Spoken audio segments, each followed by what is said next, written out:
if drinking is prohibited in the Bible, it's just logical for your members not to sell alcohol. Is that right? It also says, didn't it also say in the Bible, thou shalt not kill or murder someone? So isn't it also logical for the church to prohibit your members from joining the military, in which if you're in the military, you'll be placed or put in a position where you have to kill someone?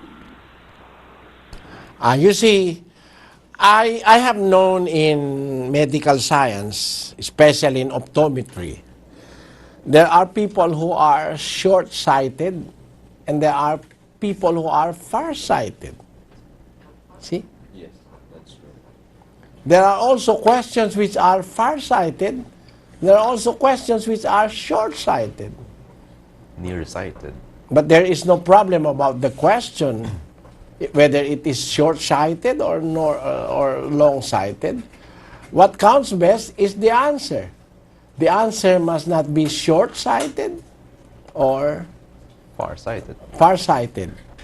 It must be sighted everywhere, Brother Joseph. Even considering the surrounding circumstances. That is what I mean. What I mean is, it doesn't mean that if you enter the military is an organization of death. No. Brother, I am sorry. You have a wrong impression of the military. The military is an organization of any nation, democratic or monarchical, as protector of lives of the people. Not only of lives, but also properties. That is the main purpose of the military. Under that concept, am I going to prohibit our members to enter the military? The military is a symbol of protection for life and property, freedom, peace, and human rights. That is the symbol of the military.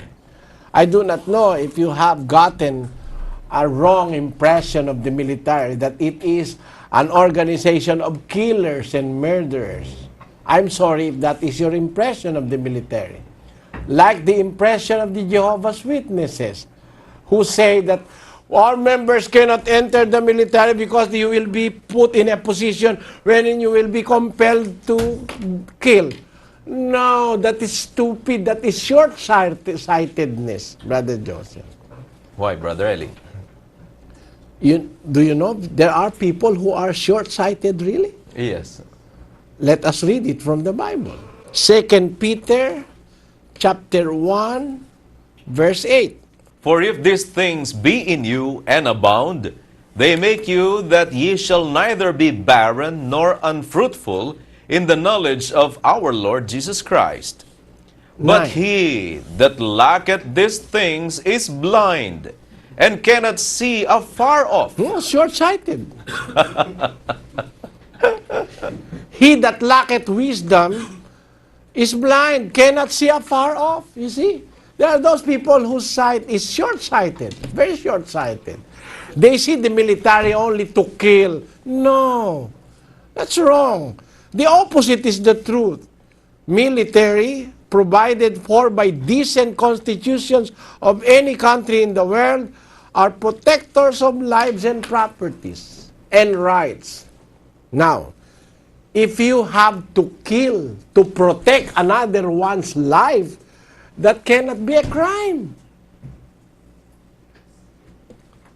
Do you get my point, Brother Joseph? Yes, I do, Brother Eli. For example, there are 10 rebels coming to our country, or coming to our barrio, or to our municipality. There are 10 rebels with high-powered firearms. And I'm a member of the military in charge of protecting a community of 100,000 people. Am I going to allow them to shoot there? Or to run amok there? It's better for me to kill them, to save the 100,000 people. It's better for me to kill these 10. See? Am I a criminal on my line of duty? No. A military or a policeman are caretakers of lives and properties. You see that?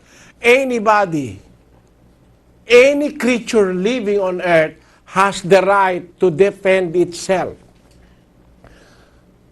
You see, self-defense is an inborn right of any living organism. The idea came from God. Why does a serpent or a snake, why does it have that defense mechanism, the venom? It is its defense mechanism. It is its defense for its life to continue. The venomous bite of a serpent makes the intruders fear the serpent. A man has also the right to live and to defend his life. How is that? We are gifted by the intelligence, by God with the intelligence.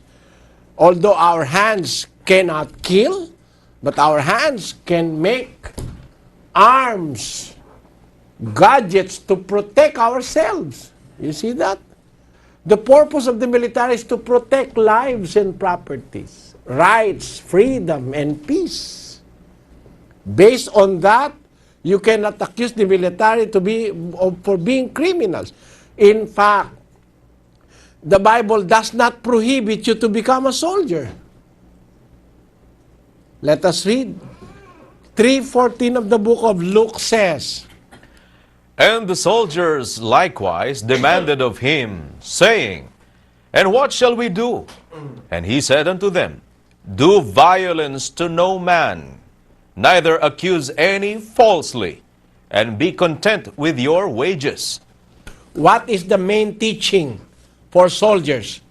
Do violence to no man. You see that, brother?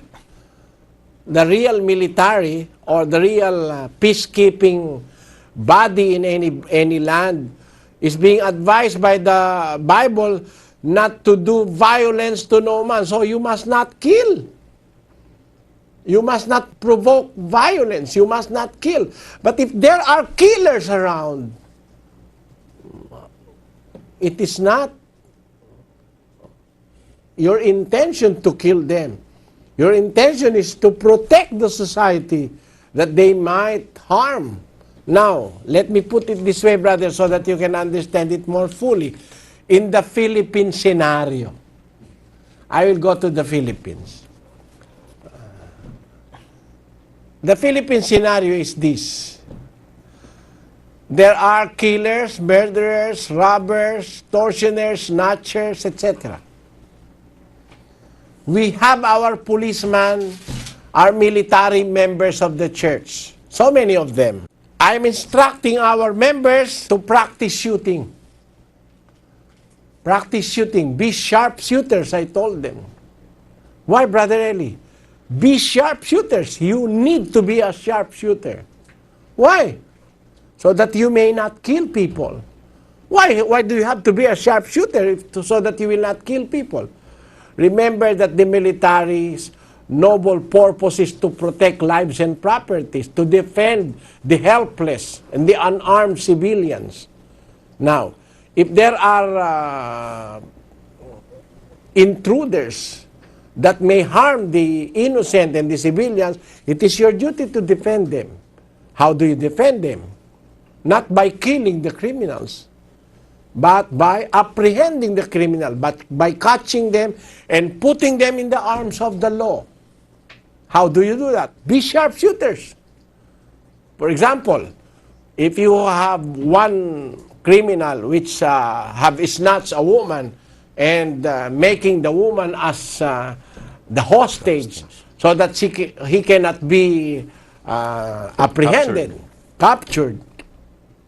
If you are a sharpshooter, begin to target his arms or his hand so that he cannot anymore hold the gun or the weapon.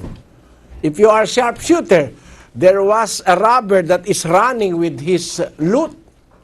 or a snatcher. If you're a sharpshooter, shoot him on the foot or the feet. Shoot him. If you're a sharpshooter, do not shoot him on the head. Do not shoot in the heart, the area of the chest. Shoot the foot or in the hands. If you are a sharpshooter, you can catch a criminal. You can capture a criminal without killing him. So I'm requiring all our military officers in the Church of God to be sharpshooters, to prevent them from killing a criminal, because it is not the real intention of the military to kill, but to defend life. And that is a noble purpose. Now, what do you have to say, brother? Yes, Philip, what do you have to say about that? Brother Eli is absolutely correct with that. Thank you. All right. You're Thank you. welcome. May God bless.